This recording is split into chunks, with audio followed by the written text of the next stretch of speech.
Digitalisasi, Smart ASN hadir bukan untuk bertahan tetapi untuk terus bertumbuh dan membawa perubahan. Assalamualaikum warahmatullahi wabarakatuh.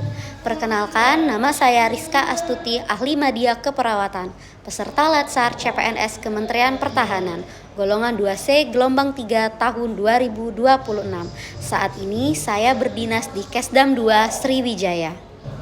Dalam kesempatan ini, saya ingin berbagi sedikit cerita terkait pengalaman saya dalam mengikuti pembelajaran Latsar, khususnya pada agenda 3, baik secara sinkronus maupun asinkronus, yang dalam hal ini akan saya rangkum dalam Learning Journal. Sebelumnya, saya ingin mengucapkan terima kasih kepada Ibu Tri Hartati Sarjana Komputer yang telah memberikan materi serta membimbing kami dalam pembelajaran manajemen ASN dan Smart ASN. Luar biasa sekali euforia pembelajaran sinkronus yang kami lakukan. Beliau tidak hanya memberikan kami materi, tetapi juga mengajak kami berdiskusi dan berpikir kritis bagaimana peran kami sebagai ASN harus dijalankan secara profesional, berintegritas, dan berorientasi pada pelayanan publik. Beliau mendorong kami untuk tidak hanya memahami konsep manajemen ASN dan Smart ASN secara teoritis, tetapi juga untuk merefleksikannya dalam konteks nyata terutama di tempat kerja masing-masing.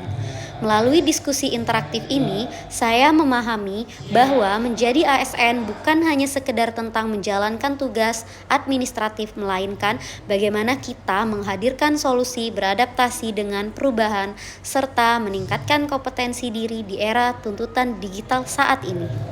Pembelajaran ini membuka wawasan saya bahwa setiap ASN memiliki peran strategi sebagai agent of change dalam mewujudkan birokrasi yang profesional dan berdaya saing. Pembelajaran asinkronus memberikan saya kesempatan untuk lebih mendalami materi secara komprehensif.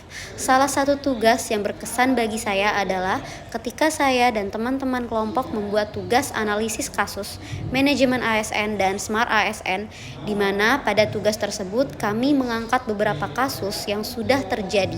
Kemudian kami mengidentifikasi secara objektif dan menentukan akar penyebabnya dan mengaitkannya pada aspek manajemen ASN dan Smart ASN.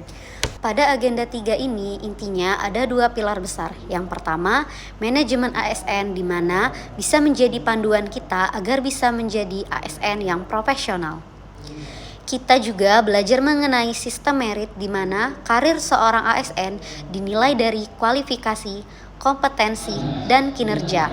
Selanjutnya yang kedua, Smart ASN. Di sini kita tidak hanya bisa menggunakan komputer, tetapi harus punya literasi digital. Ada 4 pilar yang dibahas, yaitu digital skill, digital culture, digital ethic, dan digital safety. Apalagi saya saat ini bekerja di Informasi Kesehatan Kesdam 2 Sriwijaya, di mana saya harus memahami tentang literasi digital. Dalam pembelajaran tentang manajemen ASN, saya memahami bahwa ASN mempunyai kedudukan penting sebagai pelaksana kebijakan, pelayan publik, sekaligus perekat persatuan bangsa, dan tentunya ASN memiliki hak dan kewajiban. Hak ASN seperti mendapatkan gaji, tunjangan, pengembang kompetensi, kemudian untuk menjadi kewajiban ASN yaitu menjaga persatuan, bekerja profesional, dan pastinya memberikan pelayanan terbaik kepada masyarakat. Untuk mendukung itu semua, tentunya ASN harus memiliki kode etik seperti menjaga integritas, kejujuran, dan menempatkan kepentingan publik di atas kepentingan pribadi. Saya juga belajar tentang sistem merit, di mana karir kita itu dinilai dari kualifikasi, kompetensi, dan kinerja, ditambah lagi pengelolaan ASN yang mencakup perencanaan, rekrutmen, pengembangan, penilaian, hingga penghargaan dan disiplin. Menurut saya, pembelajaran ini sangat bermanfaat. Saya jadi lebih paham bahwa manajemen ASN bukan sekedar mengatur ASN, tapi juga upaya besar untuk menciptakan birokrasi yang profesional, bersih, dan mampu melayani masyarakat dengan baik.